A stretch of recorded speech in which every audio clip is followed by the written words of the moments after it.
Grazie, Presidente. So, the EU solution to the war in Ukraine is more war.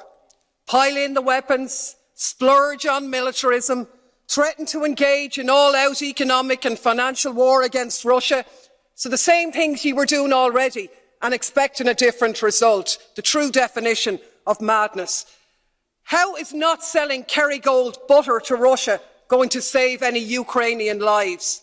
How is buying filthy fracked US gas going to stop the war?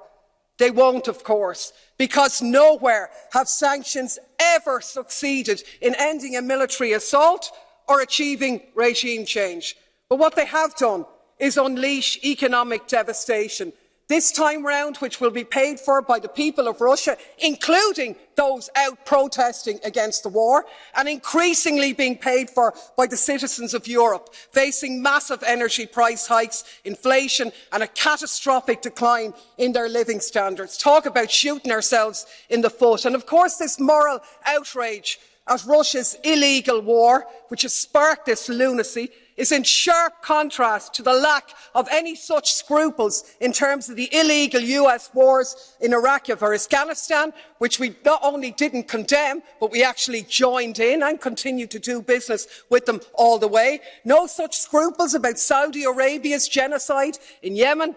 And even as the victims of those conflicts in the last few weeks meet to desperately seek financial pledges for their humanitarian crisis, they're being left short by billions, while we're happy to spend billions prolonging the war in Ukraine. Makes me absolutely sick.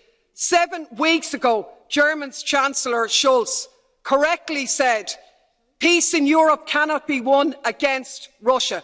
But that's exactly what we're doing. Yes, Russia bears responsibility for this conflict. Of course they do.